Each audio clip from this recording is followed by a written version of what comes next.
Depois de 2 anos, a Casa do Dragão finalmente retornou com um novo episódio e no vídeo de hoje eu vou falar um pouquinho sobre ele.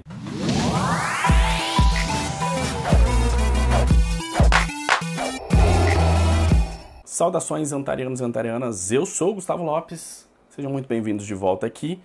Esse vídeo aqui é um vídeo completamente improvisado, eu nem estou em casa, então eu não tenho todo o meu aparato de edição, eu não tenho como fazer os vídeos como eu fazia antes. Então eu já tô avisando aqui, esse vídeo não vai ter inserção, não vai ter imagem, não vai ter as coisas que eu fazia antes, vai ser só eu falando. Eu fiz um roteiro bem podrinho aqui, só pra eu comentar mesmo, porque tinha gente me cobrando, e eu gosto de fazer isso daqui, beleza? Então não vou entrar em super detalhes, nem nesse vídeo, nem no seguinte, porque eu também vou estar viajando no outro. Mas depois eu já me esforço pra gente fazer o mesmo conteúdo com a mesma qualidade que a gente tinha antes, beleza? Combinado? Vamos lá, eu vou ficar olhando aqui, eu não quero fazer corte nesse vídeo pra não me dar trabalho, então não vou tirar, eu tô com o meu roteiro aqui do lado, e eu vou ficar lendo ele, não lendo tudo, ficar lendo pra vocês aqui, mas eu vou olhar pra ele pra eu me lembrar do que eu tenho que falar, beleza? Então, já entendo que a qualidade vai ser bem diferente dos outros formatos, tá? Se você já tá acostumado com antigamente, se não, aí você assiste os outros também, porque os outros são melhores do que esse, tá bom? Então é o seguinte, a gente começa com o norte, né? A gente começa ali com o Cregan Stark e o Jaehaerys. É uma entrada emocionante porque a gente não tinha visto ainda o norte, né? Não tinha por que ver também. E a gente vê o Winterfell, a gente vê a muralha, etc. Tem algumas referências, vou fazer alguns vídeos curtos sobre essas referências, explicando um pouquinho. Mas todo o lance ali é falar sobre a lealdade dos Stark, falar sobre a muralha, o inverno que está chegando, né? Explicar sobre toda essa parte. Tem umas partes legais do todo o visual ali do Cregan Stark, lembra muito todos eles que a gente viu, né? Tanto o Robb quanto o Ned e até mesmo o Jon, né? Então, tipo, tem toda uma cara mesmo de Stark que a gente já estava acostumado, a ideia é essa mesmo. Então, achei bem legal esse início que é para trazer essa emoção de volta, né? Interessante um lance. A Rhaenyra, ela não fala sobre nada nesse episódio, ela não abre a boca, ela só abre a boca em um momento e a frase que ela fala é: eu quero Aemond Targaryen, só, depois ela não fala mais nada, nem antes disso. A gente vê ela lidando com o luto dela, o modo dela lidar é esse, a gente lembra lá no primeiro episódio da primeira temporada como ela lidou com o luto da mãe dela. Sempre muito calada, sempre muito quieta, ela não conseguia nem falar o Dracarys pra Syrax poder ir lá e queimar a mãe e o irmão dela, né, que tinham morrido lá no primeiro episódio, né. Então a gente vê que esse é o jeito dela de lidar, de ter o luto. A princesa Rhaenys, ela fala a mesma coisa pro Daemon, fala: olha, pra mim foi muito difícil, eu só consegui lidar depois que eu vi a minha filha e tal. E a gente vê que é a mesma coisa que acontece com a Rhaenyra, ela precisa ter a certeza do que aconteceu, só quando ela vê a asa do Arrax e a capa do Lucerys é que ela se conforma com aquilo. E é bom a gente entender uma coisa também, a Rhaenyra e o Daemon, eles representam a pureza do caos do dragão. É muito interessante a união dos dois. Mais pra frente, na série, eu vou retornar a esse assunto da união dos dois e do quanto ela é importante, porque realmente ela é importante, mas agora, para não dar spoilers, eu não vou ficar falando sobre isso. Mas os dois, é muito interessante essa união. Só que, apesar dos dois serem o caos do Fogo do Dragão, a Rhaenyra, ela foi treinada para ser rainha. A gente vê isso, por exemplo, com o Aegon II, o irmão dela, o meio-irmão dela. Ele não sabe como governar, ele não sabe o que fazer. Então ele, não, vamos devolver o seu gado, vamos devolver suas ovelhas e tal. E aí o cara, a gente precisa e tal. Ele não sabe o que fazer, porque ele não foi treinado para isso, ele nunca teve esse treinamento. E é uma coisa que o Aegon tenta, inclusive, passar para o Jaehaerys, por isso que ele quer que o Jaehaerys vá para o conselho lá, para que desde pequeno ele já aprenda a governar. É óbvio que ele não vai aprender nada com o pai dele, porque o pai dele não sabe de nada. Mas a ideia dele é corrigir o erro que o pai dele, o Viserys, teve com ele. Então ele leva o Jaehaerys desde o início. O Daemon também nunca foi treinado para isso, porque apesar dele ser o herdeiro, na época que ele era o herdeiro, o Viserys nunca achou que o Daemon ia ser o herdeiro dele para sempre. Ele achava que ele ia ter um filho homem. Então, sempre ficava essa discussão, o rei precisa de um filho homem e tal, por mais que o Daemon fosse o herdeiro, ele não foi treinado, porque sempre achavam que ia ter um filho homem. E depois, quando o rei achou que não teria mais nenhum filho homem, ele nomeia a Rhaenyra, então ele treina ela. Então o Daemon também não foi treinado, ele não sabe como agir nessas situações. A Rhaenyra é o caos do dragão, mas ela foi treinada, entenderam? Então ela age de forma diferente.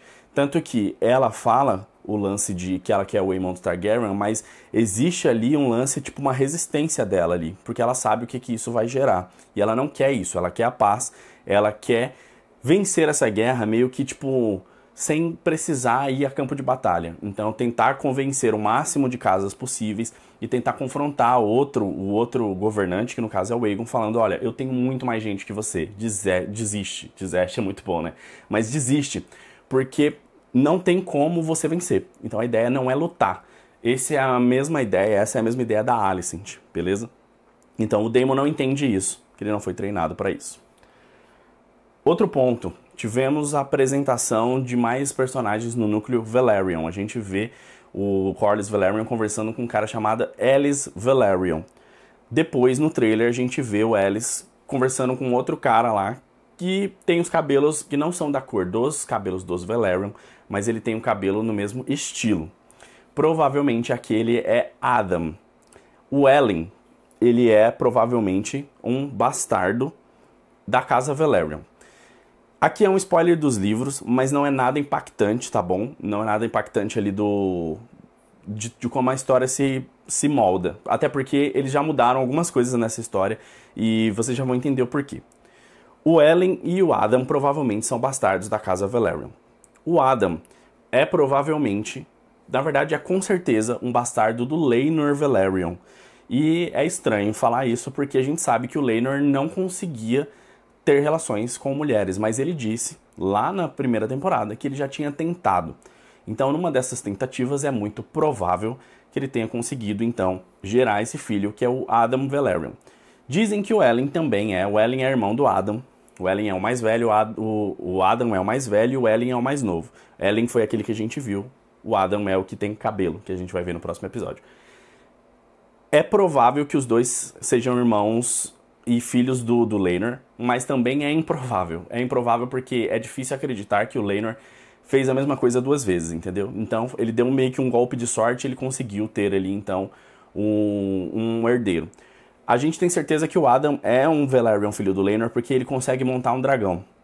E não tem como um filho do Corlys Velaryon montar um dragão, porque o Corlys, ele é um Velaryon apenas. Enquanto que o Laenor, ele é metade Velaryon e metade Targaryen. Portanto, o filho dele vai ter sangue de dragão também. O Ellen nunca monta um dragão, a gente não consegue saber de quem que ele é filho de fato, e é dito que ele provavelmente é filho do Corlys Velaryon e não do Laenor, beleza? Então a gente tem novos personagens ali sendo introduzidos, e vão ser personagens muito, muito, muito importantes. Os dois, o Ellen Velaryon, que a gente viu ontem, e também o Adam Velaryon, que a gente vai ver no próximo episódio. Então é bom a gente ficar de olho nesses personagens aí, porque a gente vai ter muita coisa sobre eles. Agora vamos falar sobre a parte principal do episódio, que é o sangue e queijo, beleza?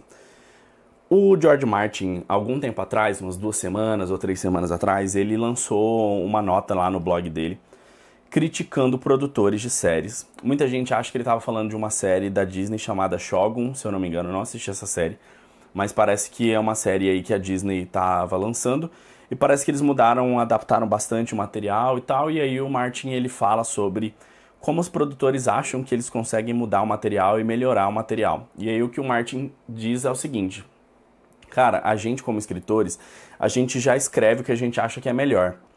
A gente, no caso do Martin, passa anos para refinar aquilo ali, para deixar aquilo ali com o caldo mais rico possível pra gente lançar para vocês. Então, não são produtores e roteiristas e etc. que estão chegando numa sala que vão conseguir mudar o que a gente fez. Eles não vão melhorar. Na maioria das vezes, para não dizer todas, e são palavras do Martin, tá? Eles vão piorar a obra. Então, não mexam. Algumas obras sim precisam ser adaptadas, já são palavras minhas aqui. Algumas obras sim precisam ser adaptadas. As Crônicas de Gelo e Fogo é difícil de você adaptar, porque os capítulos eles são de ponto de vista. Então você tem o capítulo que é o ponto de vista da Arya, o capítulo que é o ponto de vista do Jon, da Daenerys, etc. E nesses capítulos você tem muitos pensamentos. Pensamentos são difíceis de adaptar. As pessoas não gostam de colocar aquela vozinha em off falando. Então É difícil de adaptar sim, mas você consegue adaptar, mas você precisa manter meio que o cerne das coisas. Essa cena, ela não precisa ser modificada. A cena de sangue e queijo, ela não precisa ser modificada. Ela é uma cena que ela impacta por si só, e ela é uma cena muito poderosa. Ela é uma cena nível Casamento Vermelho. Lembrando que o Casamento Vermelho foi mudado para a série, tá bom? Um exemplo do que foi mudado. Lá na série, a gente vê que o Robb vai com a mulher dele lá pra casa dos Frey, do Walder Frey, e que ela tá grávida. Nos livros, a mulher não é aquela, é uma, se eu não me engano, Jane Westerling, o nome dela, e ela não está grávida. Em nenhum momento é dito que ela está grávida, havia esse rumor, mas ela não está. E o Robb não leva ela pra casa dos Frey, porque ele achava que ia ser, e obviamente, ele, apesar de ser burro, não era tão burro assim, ele achava que ia ser uma afronta, porque ele ia desonrar as meninas que ele tinha largado pra ficar com essa moça. Então ela não vai, ela não morre no Casamento Vermelho. Somente o Robb tá lá. Então eles mudaram isso. Mas o cerne da cena continuou o mesmo, ela continua impactante do mesmo jeito. E não existem distrações nessa cena. Ela, por si só, ela é impactante. Qual é o problema da cena que a gente tem na série? Ela tem muitas distorções. Então, como eu falei, é uma cena que não precisa de distorções nenhuma, mas eles colocaram. Então, eles adicionaram a distorção de um cara chutando um cachorro.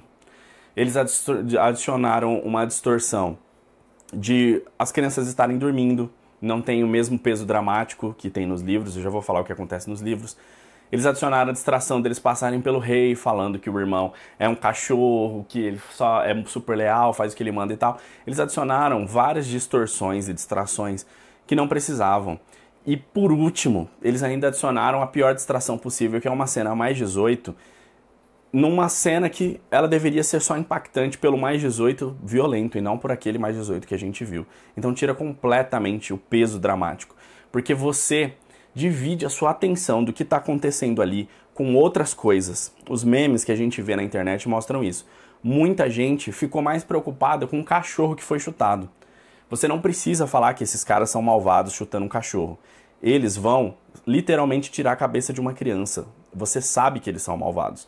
Não precisa chutar o cachorro.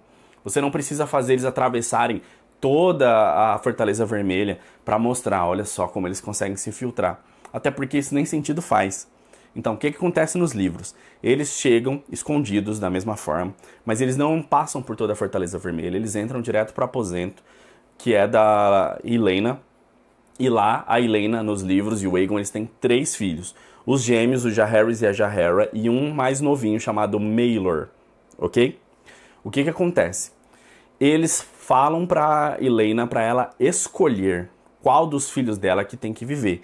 Ou é o Jaehaerys, ou é o Maelor. O Maelor, ele é muito pequenininho, ele tem acho que 3 anos de idade, enquanto que o príncipe Jaehaerys, ele é mais velho.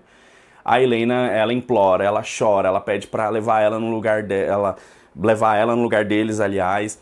Então, tem toda essa parte dramática que eles removeram da cena, beleza? Então, a Helaena, ela tenta se colocar no lugar. Eles não deixam. Falam, olha, você tem que escolher. Faz a escolha. É um filho por um filho. Então, a Helaena, ela pensa com lógica que o Jaehaerys é o herdeiro do trono. Ele é mais velho. E então, era melhor que o Maelor fosse levado. Porque o Maelor é pequeno. Entendem? O Maelor é o pequeno, ele é o segundo na linha de sucessão, então, de forma lógica, com muito sofrimento, ela chega nessa decisão. E ela fala então que ela escolhe o Maelor para tirarem a cabeça dele. O que os caras fazem? Eles falam pro Maelor, tá vendo? A sua mãe não gosta de você, ela quer que você morra. E eles levam então o Jaehaerys. É uma cena muito mais pesada e tem uma carga dramática muito maior. Não precisava mudar nada disso, justamente porque isso tudo que eu falei já é o suprassumo de tudo. Ia deixar as pessoas muito mais impactadas do que deixaram. E aí falar que, ah não, mas é porque era uma criança, é porque eles queriam tirar esse peso mesmo. Não precisa, por exemplo, você mostrar o que acontece com a criança. Você vai entender. Tanto que eles não mostraram o que acontece com a criança no episódio. Então não tinha por que eles terem mudado, e eles mudaram para pior, eles tiraram a carga dramática e eles ainda colocaram mais uma coisa no final. A Helaena entrar no quarto com a filha dela no colo, a Jaehaera, e ver a cena que ela viu, e com aquela reação É a minha cachorra chutando a câmera. E ter aquela reação, então, não faz sentido, porque vai fazer com que as pessoas debatam outra coisa. E você quer que as pessoas debatam uma única coisa. Então a cena foi bem mal planejada, na minha opinião. O episódio foi bom. Pra quem leu, eu acho que foi bem pior, porque sabe o potencial que a cena tinha. E é uma cena muito aguardada pelos fãs.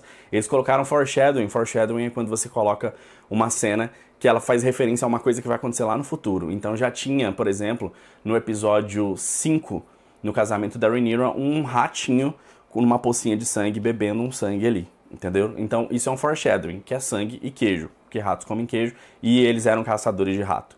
Então tem esse lance todo aí, que já vinham fazendo foreshadowing, a gente já vinha percebendo, eu já comentei no canal, e eles largaram tudo isso de mão. Então a nota do episódio cai muito, na minha opinião, por causa disso daí. E eles podiam ter levado mais em consideração o que eles estavam fazendo e levar mais em consideração o material original. Vão mudar muita coisa, eu já percebi que vão mudar muita coisa. E tenho um pouco de medo. Tenho um pouco de medo de que eles vão mudar tanta coisa que vai ficar meio desconfigurado. Vamos ver os próximos episódios. Só por esse não tem como eu ter toda uma análise se vai ser bom ou ruim. Mas eu tenho medo de que descambe para um negócio ruim.